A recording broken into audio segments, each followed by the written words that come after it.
बाजार की तेजी में सबसे ज़्यादा एक्टिव रही है वो है आपका डिफेंस सेक्टर। इस पर आज एक दमदार रिपोर्ट भी आई है नोमुरा की तरफ से। आज की गिरावट में इनफैक्ट कुछ लोगों के लिए खरीदारी के भी मौके बन सकते हैं। एक बार जानते हैं डिफेंस पर क्या कहना है नोमुरा का। नुपुर है हमारे साथ। नुपुर बताइए। बिल्कुल, काफ़ी पॉजिटिव रिपोर्ट आती हुई दिखी है नोमुरा की तरफ से। एचएएल और बीईएल दोनों पर कवरेज की शुरुआत हुई है। पूरे डिफेंस सेक्टर पर नोमुरा पॉजिटिव दिख रहा है, जहां पर उनका कहना है कि डिफेंस बजट में हमने बढ़ोतरी देखी है, जिसकी वजह से मॉडर्नाइजेशन पर फोकस आते हुए नजर आ रहा है। FY24 से 32 के बीच 11.5 लाख करोड़ की अपॉर्चुनिटी नोमुरा को यहाँ पे नजर आती है। उनका ये भी कहना है कि FY30 तक डिफेंस का कुल बजट में 37% हिस्सा होगा। डिफेंस, एरोस्पेस, शिप बिल्डिंग जैसी कैटेगरीज में और एक्सपोर्ट पर फोकस करते हुए यहाँ पे कंपनी नजर आ रही है। FY18 से 24 के बीच एक्सपोर्ट्स की जो कैगर ग्रोथ रही है वो 28% से ज़्यादा रही है और आने वाले 5 सालों में 30,000 करोड़ का डिफेंस एक्सपोर्ट होने की उम्मीद है। तो एक्सपोर्ट से भी काफ़ी यहाँ पे बूस्ट मिलते हुए दिखेगा। एचएएल पे कवरेज की शुरुआत की है। जून 2023 के बाद कंपनी में एक री रेटिंग देखने को मिली है। नोमुरा का क्लियरली कहना है कि जो वैल्यूएशन है उसमें सुधार होते हुए दिखे। एरोस्पेस के साथ फाइटर जेट्स के लिए कंपनी लगातार करार कर रही है, जिसकी वजह से अपग्रेड्स आते हुए दिख रहे हैं। अर्निंग्स में अगले 8 सालों में करीबन 4 लाख करोड़ की अपॉर्चुनिटी यहां पर निकल के आती है और FY23 से 26 के बीच रेवेन्यू में करीबन 14% की ग्रोथ, कामकाजी लेवल पे मुनाफा 11% और मुनाफे में देखें तो 23% से ज़्यादा की ग्रोथ आती हुई दिख सकती है। बीईएल की बात करें तो प्रीमियम वैल्यूएशन यहाँ पे बनी रहेगी। हालांकि कंपनी की जो ऑर्डर बुक है और जो रिटर्न रेशियोज है वो जस्टिफाई भी करते हैं वैल्यूएशन को।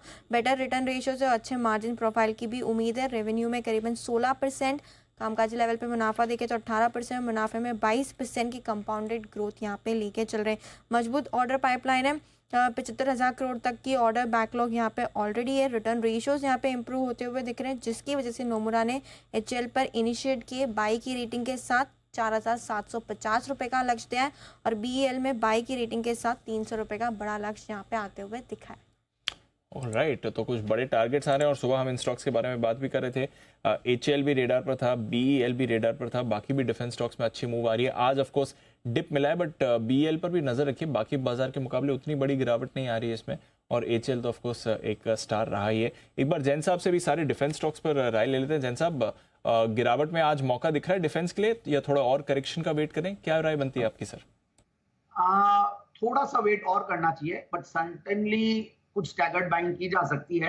सबसे बढ़िया बात है ये पूरा सेक्टर देखिए, मेक इन इंडिया और साथ में अब इंडिया मतलब डिफेंस के लिए दूसरों के लिए भी, दूसरी कंट्रीज के लिए भी एक बड़ा मैन्युफैक्चरिंग हब बनने वाला है। सो दैट इज बेसिकली, और प्लस सरकार का जो स्पेंडिंग है डिफेंस के ऊपर, ये सारी चीजें बहुत अच्छा प्ले आउट किया और पूरे हमने देखा कैसे डिफेंस सेक्टर, डिफेंस के एंसिलरीज, इवन डिफेंस की जो टेक रिलेटेड कंपनियां और सारी जो कंपनियां पूरा ही अच्छा कर रही हैं। तो मैं तो यही कहूंगा कि एचएएल जिस वैल्यूएशन पे अभी भी कोई बहुत मुझे एक्स्ट्राऑर्डिनरी महंगा नहीं लगता है। हालांकि हम जब देख रहे हैं 1200-1300 के लेवल से दिए थे ओएफएस के बाद और आज जहां पहुंचा है, तो कई बार ऐसा लगता है कि बहुत बड़ी रनअप आ चुकी है।